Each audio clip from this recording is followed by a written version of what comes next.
Ei, você que está me ouvindo agora. Eu sei que essa fase está difícil. Parece que não tem saída, né?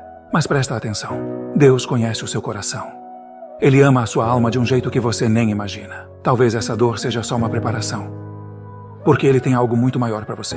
Só que Ele está esperando você dar o primeiro passo. Confiar nele. Às vezes, isso significa se afastar de certas pessoas e situações. Então, o que você vai fazer? Vai continuar lutando sozinho ou vai deixar Deus começar a obra na sua vida?